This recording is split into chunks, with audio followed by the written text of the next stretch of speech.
Welcome to Lending Forward, a podcast where we're lending every bit of what we know to our listeners.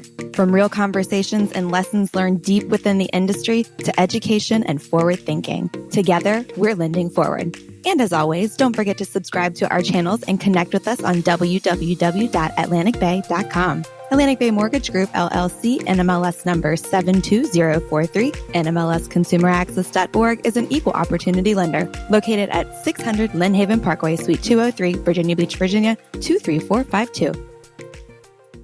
Welcome to another episode of Lending Forward. I'm your host, Taylor Ellard, and joining me today is Jeff Babb from Babb to the Home with AtCoastal Realty. Welcome, Jeff. Hey, how are you, Taylor? Thanks for having me. Thank you for coming on. Well, you are local to the Hampton Roads area, so I'll kind of tee that up, but you have how many properties that you're managing right now? It's something crazy. Yeah, so we've got about 176 properties under management. It's been quite a journey. That's all part of the real estate foundation that I've been building.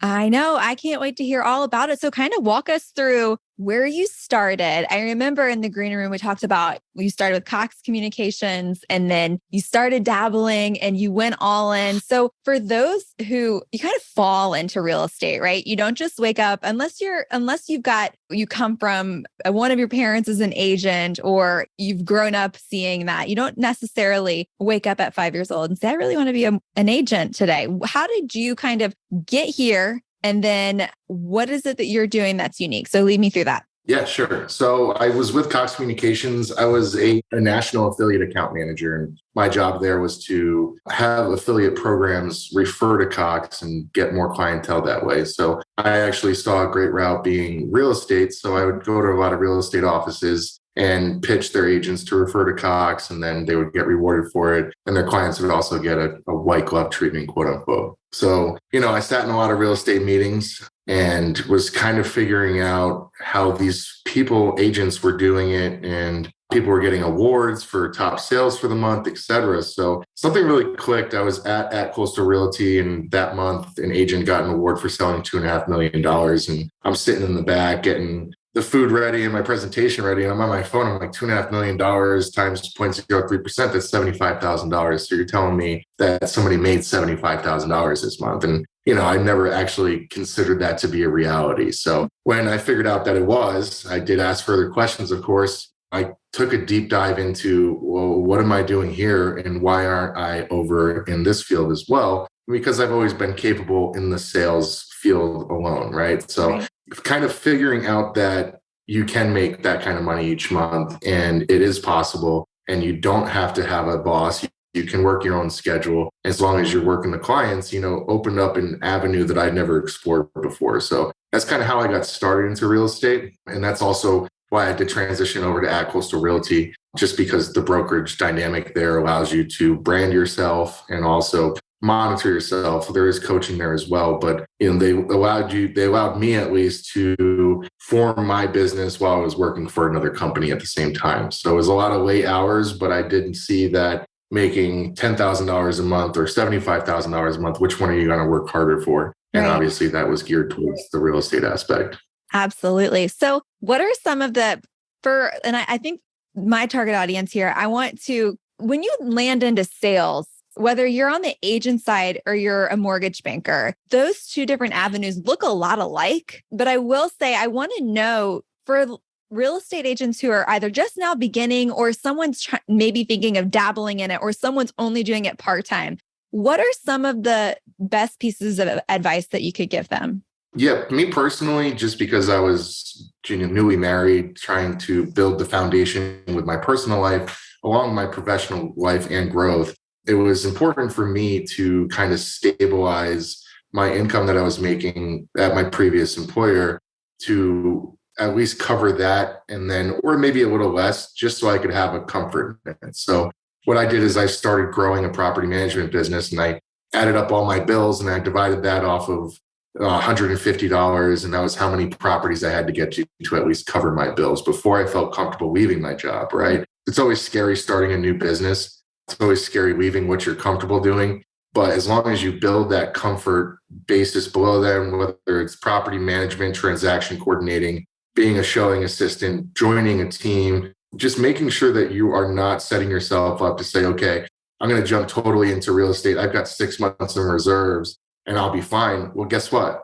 6 months in reserves is going to be gone pretty quick, especially once all the fees come in, your brokerage, whether it caps you or charges you a monthly fee, your realtor fees, et cetera. Your 6 months of reserves, 4 months in, you're finally working one client. Well, you're still negative 4 months. So really it's about taking that small leap to say, yes, I want to transition, owning that in yourself, and then saying, what do I need to do to get there? A lot of that is building the foundation, which I personally found in property management, to then take that leap and then dive all of my time into it and develop the business from there.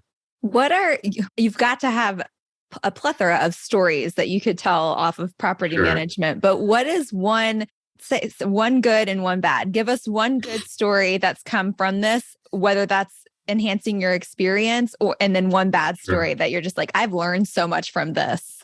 Gosh, I mean, you learn every day, right? There's always going to be a new scenario. My company believes in better, and that's our motto. We want to make sure that I, first of all, believe in better for myself and my family, but I also believe in better for my clients and their families. And I want to make sure that they are elevating themselves throughout their life, right? So I think that we've all rented a house before. And if not, you just came out of your parents' house, which you should have been renting a room there. And then you jumped into your first home for a mortgage. There's a lot of transitional things where we've all been there. And we can't take that for granted, right? So it's really the development. So the good from what I've seen from doing property management, I guess, is developing clients to homeowners. And that's going to create their net worth, generational wealth in a way if they play their role properly. And just, again, building a stronger foundation for their family as well, giving them secure housing, not having to have increases in rent, et cetera, et cetera, et cetera. There's a lot of unknowns with the rental process just because if it is a single family house. The owner could sell. And I saw a lot of that happen in the last 2 years where the renters are being displaced. So working with the renters, being transparent, knowing that I've been there before, as along with everybody else, and knowing that everybody has that goal for home ownership. Everybody wants that dream,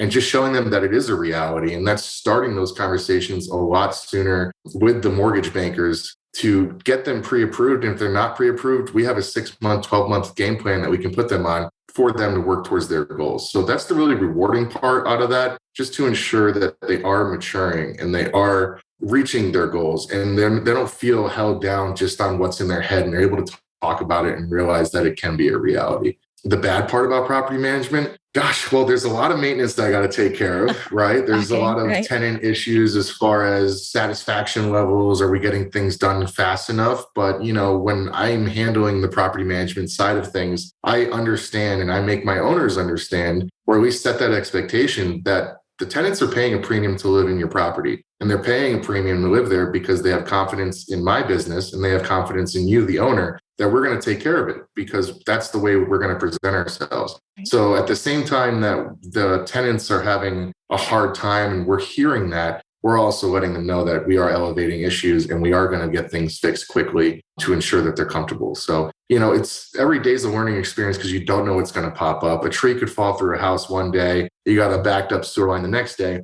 All that stuff happens. Whether I handle it at my house, I handle it with a house that I'm selling or anything like that. Everything can be worked through just as long as you have the patience to do it. Yeah, exactly. I mean, property management isn't for everyone, I don't think. But how have you found success interweaving property management and then listings and being able to execute on the real estate side? Yeah, so we are a full service real estate team, and we have people on the team that they each have their own individual strengths, right? So one is more patient, so they're a buyer's agent, especially in a seller's market. You have to be patient with the buyer's agent, and vice versa. In a buyer's market, you have to be patient with the seller. So everybody has their strengths, and we kind of mold towards personality than we do, okay, this person is a good negotiator. You're just going to list and you're going to get the best price possible. It's whoever works best with that client. So bringing property management and real estate sales into the same arena, it is. Again, I mean, the tenants want to buy. At the end of the day, they all have that dream of owning a home and having housing security and all that. And then the sellers, if they were to come and list and have a property with us, especially in the Hampton Roads area, a lot of them could be military and accidental landlords where they just got a house and all of a sudden the military pops some orders and they have to leave in 90 days. They're overfunded on their VA loans, so they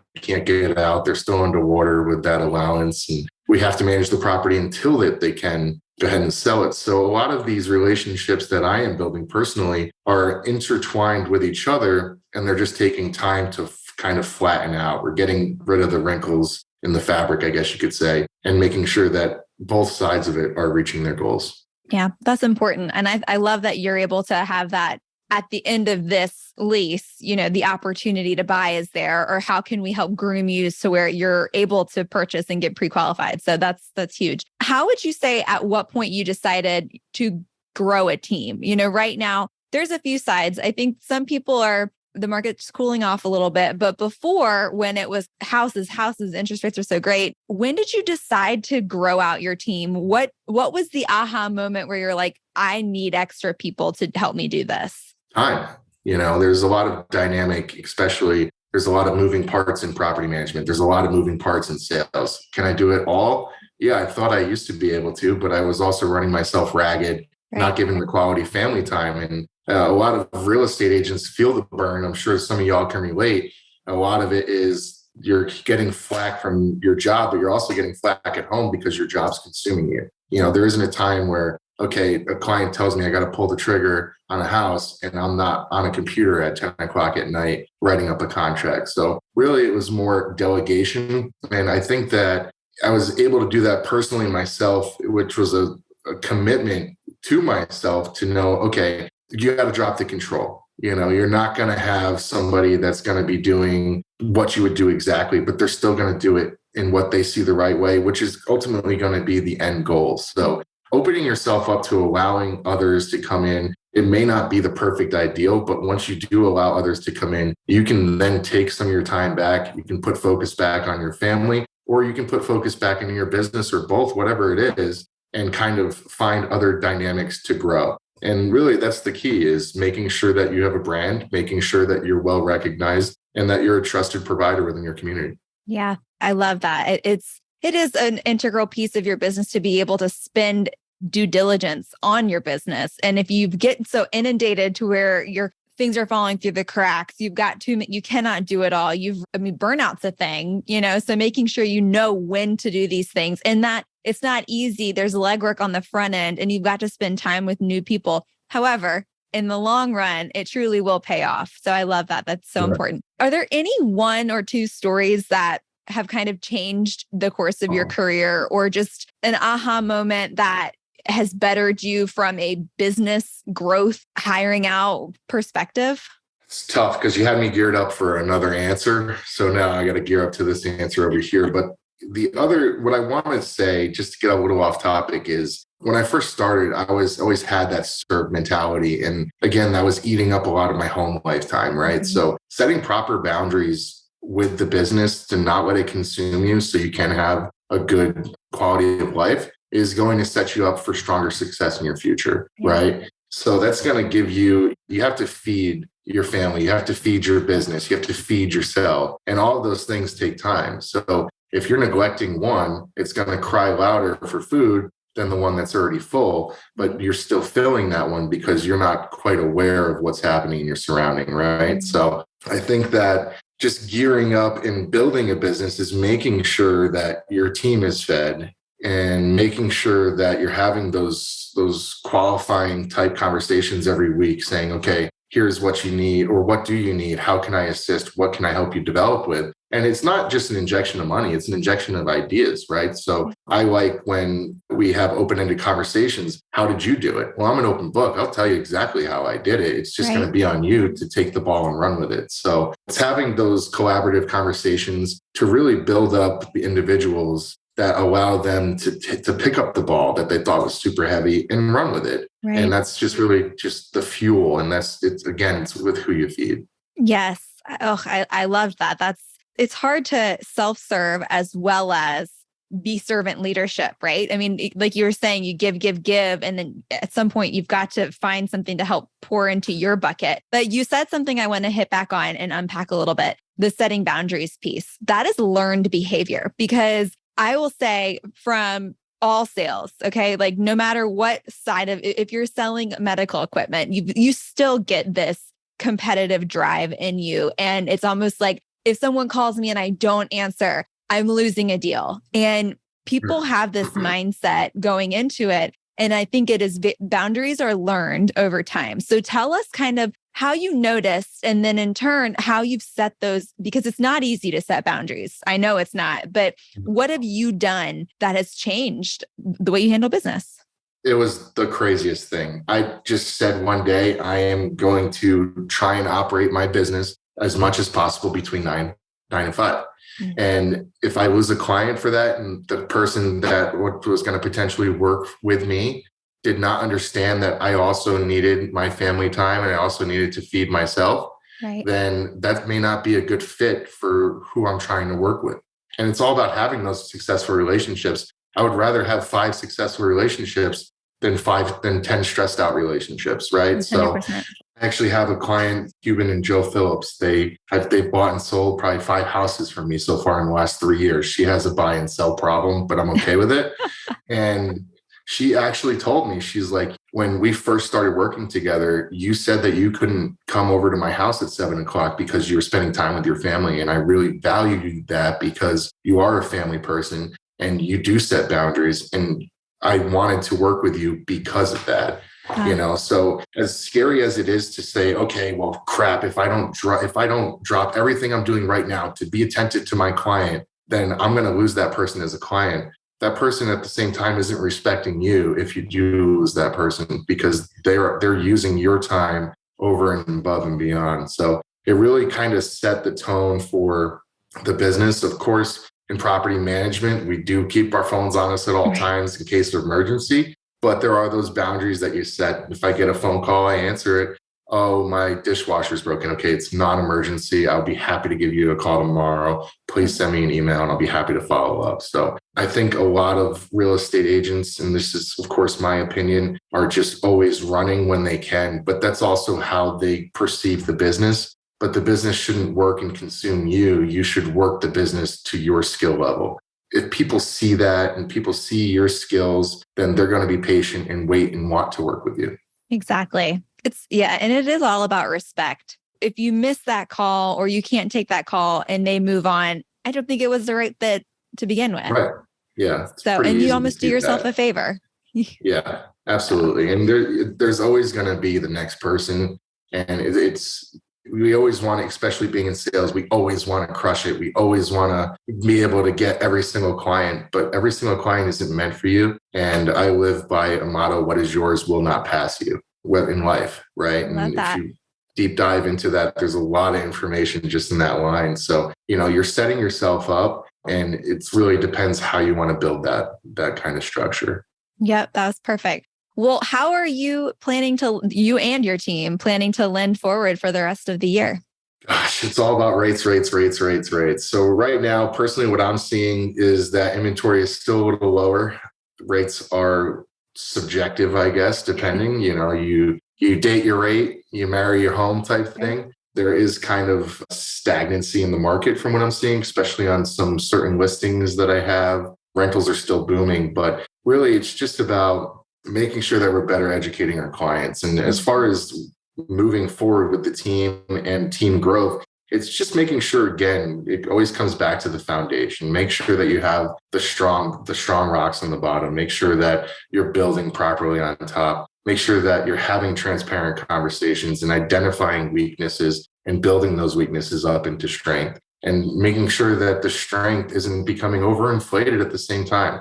A lot of agents joined this market back in the last 3 years, and they thought it was cuckoo cuckoo, if you would. Just let it rip. And at the end of the day, the reality of what real estate is going to set in pretty hard on a lot of people. So I think just making sure that we're all supporting one another, setting the boundaries, making sure that there is ample time to coach and train is going to keep everybody pushing forward. I love that. Well, thank you so much for being on Lending Forward today. We appreciate your time. Of course, Taylor. Have a great day. Thank you. Thanks again for listening to the Lending Forward podcast powered by Atlantic Bay Mortgage Group. Don't forget to tune in next week and make sure you subscribe to our channel. Remember, we all play a part in lending forward. So go lend something forward today.